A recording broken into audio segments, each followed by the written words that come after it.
Hi friend, वर्षा पाटीलच्या ब्लॉगमध्ये तुमच्या सर्वांचे स्वागत आहे. कशा आहात तुम्ही? आय होप चांगले असणार. आता आमचे जेवण वगैरे झाले, यांचं जेवण नाही झालं, हे झोपलेत अजून, कारण की यांना थोडीफार चमक येत होती तर त्यांनी गोळी वगैरे घेतली तर झोपलेत. उलटं मला जेवण आता मी आंघोळ केली आणि अंशूला आता आंघोळ करून दिली, तर मी अंशूला येणारे घामाघूम झालं होतं. तर अंशूची आंघोळ झाली, कारण की अंशूला तर मम्मी मला आंघोळ घालून दे, बोलले ठीक आहे ना. आज मला एवढा उशीर, मला कामावरून येत आहे तर 9 पावणे 9 झाले आज. त्याच्यानंतर आज जेवलो. अंशू आज तुम्हाला माहिती आहे, अंशूला एवढं 2-3 वेळा बाहेरून पार्सल भेटलं. कारण की काय झालं, सकाळी मी त्याला बोलली तुला डाळ भात बनवून जाऊ, बोलतो ठीक आहे डाळ भात बनवून जा. तर डाळ भात बनवून गेलती, यांच्यासाठी मी भाजी चपाती भाकरी बनवून गेलती. तर अंशूला तर मी खाई ना मम्मी, त्यांनी काय केलं माहिती, मला फोन केला का मम्मी, सखी मम्मी आहे ना अंबरनाथवरून मला चिकनची भाजी आणि कालवण पाठवते बोलली ठीक आहे. 3 पावणे 3ला फोन केला काय, ते पोर्टर करते तिकडनं, म्हटलं ठीक आहे. नंतर फोन केला, बोलतो मम्मी प्लॅन कॅन्सल झाला, आता मला फ्राईड राईस येते. तर ताईंनी त्याला फ्राईड राईस पाठवलं. त्याच्यानंतर मी कामावरून येत होती तर मी बोलली एक काम करते, याला चिल्ली खूप आवडते तर मी पण चिल्ली घेऊन आली होती. तर डाळ भात सांगते, त्यांनी चिल्ली खाल्ली पण डाळ भातही खाल्ला.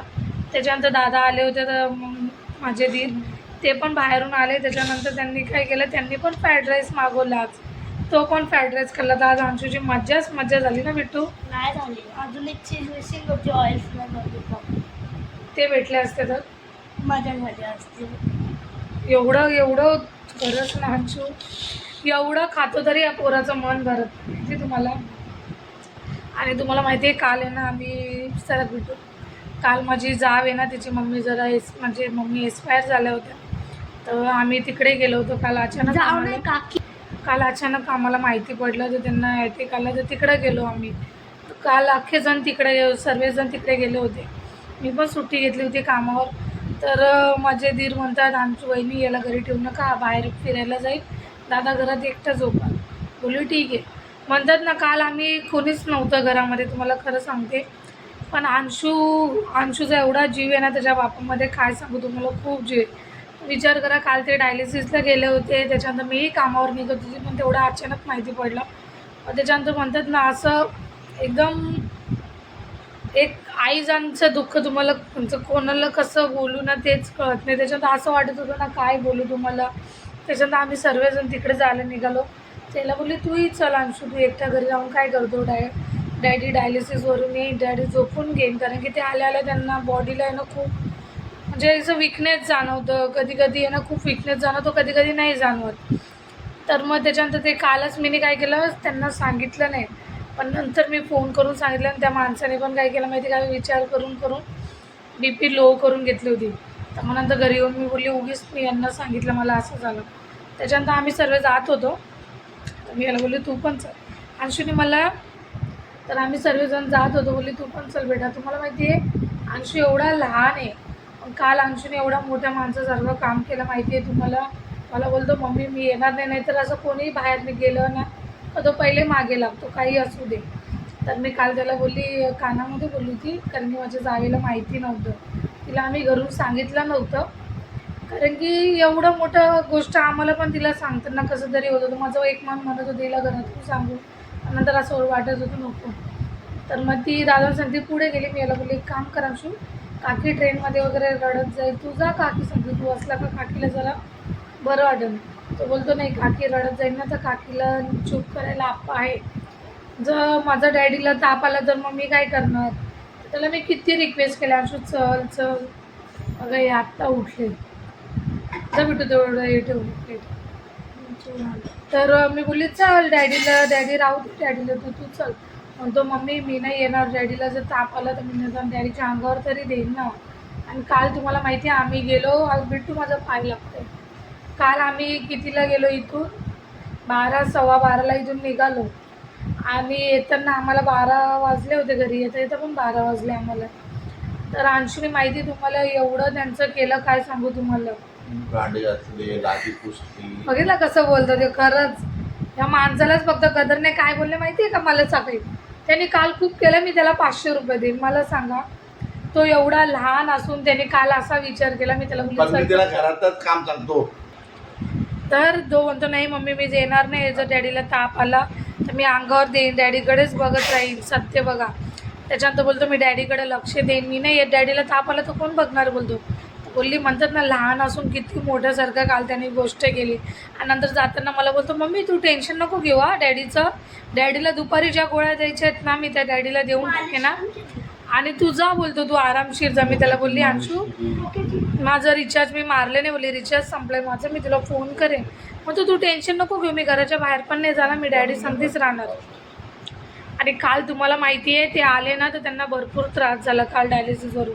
त्यांना मी सांगितलं तर लिंबू पाणी वगैरे त्यांना तिकडंच दिलं होतं. त्याच्यानंतर तेव्हा त्यांनी खूप म्हणजे ते कसं तिच्या मम्मीच्या घरी आमचं नेहमी जाणं होतं, नाशिकला कधी गेलं का आम्ही तिकडंच थांबायचो, खाणं पिणं सर्व त्या मावशी करायच्या, कशाला खोटं बोलायचं, खूप करायच्या.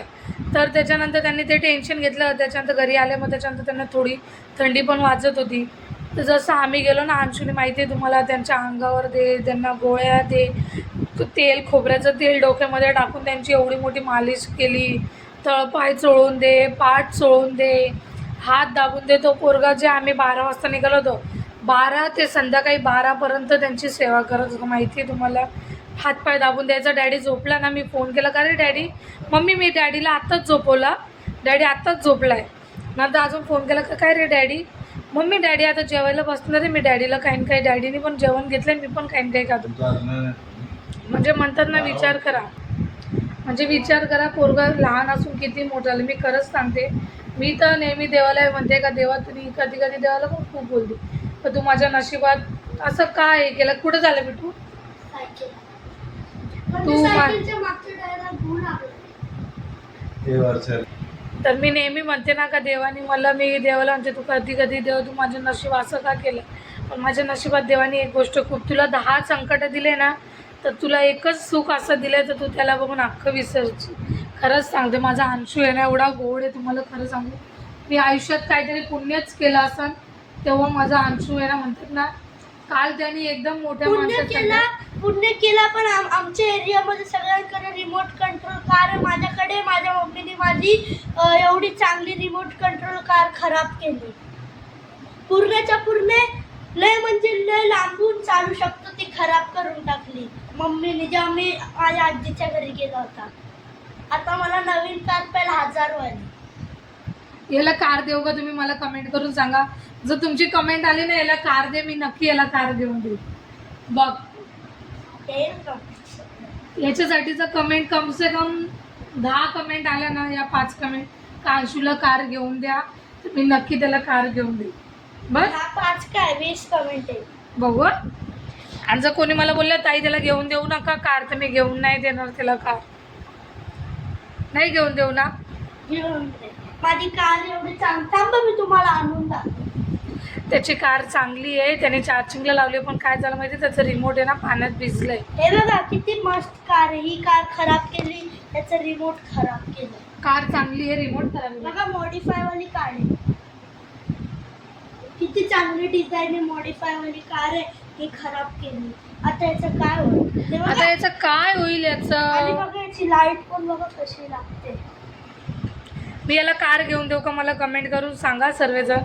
जर कमेंट आली मला का अंशूला कार घेऊन दे, तर अंशूला लगेच रिमोट कंट्रोल कार घेऊन द्या. नेक्स्ट डे कार, काय घेऊन देऊ, नेक्स्ट डे कार घेशील ना. हा बघू ना कमेंट येतात का. किती कमेंट आहे ना? 10 कमेंट तर कोण पण करू. याच्यासाठी 10 कमेंट करा. माझी लय फॅन आहे. अगं बाई याच्याला फॅन लोक आहेत बोलतो, याच्यासाठी कमेंट करा. तर मला तेच सांगायचं होतं का बघितलं ना पोरं लगेच मोठे होऊन जातात.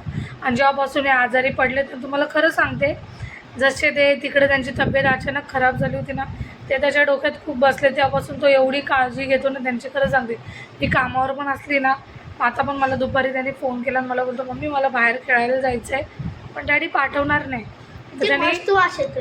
तर त्याने माझा फोन चालू ठेवला आणि डॅडीकडे गेला. डॅडी मी जाऊ का, नंतर मला बोलतो जाऊ दे, डॅडीला वरडू नको, फोन करून नाही पाठवत असेल तर जाऊ दे.